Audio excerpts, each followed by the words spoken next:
បាទជំរាបសួរហើយនឹងសួស្តីកូនទាំងអស់គ្នាអឺថ្ងៃនេះលោកគ្រូមានប្រធានបទមួយដើម្បីចែករំលែកចំពោះបងប្អូនក៏ដូចជាកូនក្នុងការសិក្សារៀនសូត្រថាតើយើងធ្វើដូចម្តេចដើម្បីរៀនឲ្យពូកែអញ្ចឹងដើម្បីរៀនឲ្យពូកែលោកគ្រូមាន4ចំណុចសំខាន់ដើម្បីឲ្យកូនក៏ដូចជាបងប្អូនរៀនឲ្យបានពូកែក្នុងការសិក្សារៀនសូត្ររបស់យើងចំណុចទី1គឺយើងមានពេលវេលាគ្រប់គ្រាន់ក្នុងការសិក្សារៀនសូត្រអញ្ចឹងពេលវេលានេះគឺសំខាន់មិនថាបងប្អូនក៏ដូចជាកូនដែលកំពុងសិក្សាថ្នាក់វិទ្យាល័យមហាវិទ្យាល័យឬក៏ថ្នាក់បឋមសិក្សាអញ្ចឹងការចេះមានពេលវេលាគ្រប់គ្រាន់ក្នុងការសិក្សារៀនសូត្រហ្នឹងវាសំខាន់ណាស់សម្រាប់ក្នុងការសិក្សារៀនសូត្ររបស់យើងបើយើងអត់មានពេលវេលាគ្រប់គ្រាន់ទេអញ្ចឹងការសិក្សារៀនសូត្ររបស់យើងក៏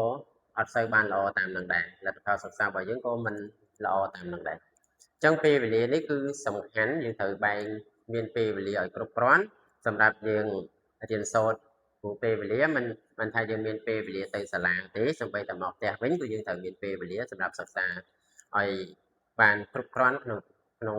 កំឡុងពេលសិក្សារបស់យើងនោះដែរចំណុចទី2គឺយើងត្រូវចេះបែងចែកពេលវេលាសិក្សានោះឲ្យច្បាស់លាស់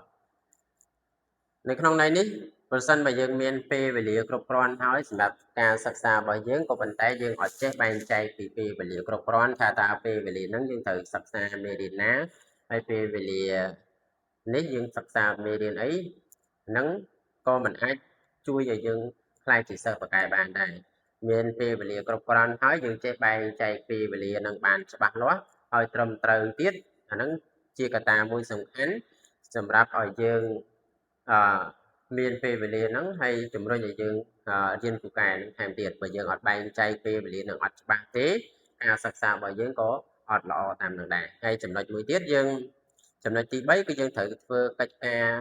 គ្រប់កិច្ចការទាំងអស់ដែលគ្រូដាក់ឲ្យមិនថាជាកិច្ចការផ្ទះឬក៏កិច្ចការអីផ្សេងទេកិច្ចការដែលតាក់ទងនឹងមេរៀនរបស់យើងត្រូវប្រមូលធ្វើឲ្យអស់គ្រប់មុខវិជ្ជាទាំងអស់មិនថាយើងឆ្លាញ់តែមុខវិជ្ជាខ្មែរហើយយើងចោលមុខវិជ្ជាសាស្ត្រយើងឆ្លាញ់មុខវិជ្ជាអង់គ្លេសហើយចោលខ្មែរ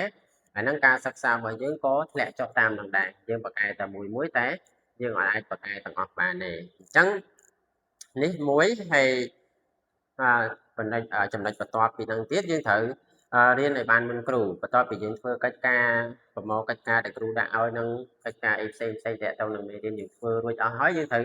រៀនមេរៀនមុនគ្រូទៀតដូចជាអានដូចជាមើលមេរៀនមើលឲ្យយល់ន័យហើយចំណុចណាដែលយើងអត់យល់ន័យយើងកត់ចំណុចខ្លឹមសារសំខាន់ហ្នឹងទៅមកសួរគ្រូវិញអាហ្នឹងជាជំនួយដើម្បីឲ្យយើងរៀនកាន់តែបកកែថែមទៀតអញ្ចឹងអ្នកបកកែកូនសិស្សដែលបកកែទាំងអស់គឺគាត់តែងតែធ្វើគំរូបែបហ្នឹងដើម្បីគាត់កាន់តែបកកែបន្ថែមទៀតហើយចំណុចទី4នេះសំខាន់គឺយើងត្រូវចេះសង្ខេបខ្លឹមសារមេរៀនហើយនឹងបញ្យល់ខ្លឹមសារមេរៀននឹងបានមានន័យថាយើងសង្ខេបខ្លឹមសារមេរៀននឹងបានហើយយើងយល់នៅអត្ថន័យអំពីខ្លឹមសារមេរៀនសំខាន់នឹងបានល្អបើយើងចេះសង្ខេបមេរៀនហើយតែយើងមិនអាចយល់ខ្លឹមសារនៃមេរៀននឹងបានក៏ការសិក្សារបស់យើងអត់សូវល្អទទួលបានលទ្ធផលអត់ល្អដែរបើយើងរៀនហើយយើងចេះសង្ខេបខ្លឹមសារសំខាន់ជាចំណុចសម្រាប់ឲ្យយើងងាយយល់ងាយចងចាំហើយយើងអាចក្តាប់បាននៅមេរៀនណាមួយឧទាហរណ៍ថាថ្ងៃនេះយើងរៀនមេរៀនអំពីមេរៀនអីមួយរុក្ខជាតិឧទាហរណ៍ថាយើងរៀនអំពីមេរុក្ខជាតិឬក៏រៀនអំពីគុណតម្លៃនៃជីវិតអីចឹងទៅយើងត្រូវដឹងថាតើខ្លឹមសារមេរៀនសំខាន់នៃមេរៀនហ្នឹងវាចង់បានឲ្យយើងចេះអីហើយយើងសង្ខេបខ្លឹមសារនៃមេរៀនហ្នឹងមកហើយយើងអាចយល់នៅចំណុចសំខាន់របស់មេរៀនតើមេរៀននេះគេចង់ឲ្យយើងចេះអីហើយយើងទទួលបានអីអញ្ចឹងនៅពេលដែលយើងចេះសង្ខេបហើយយើងអាចយល់នៃខ្លឹមសារនៃមេរៀននឹងបានអានេះជា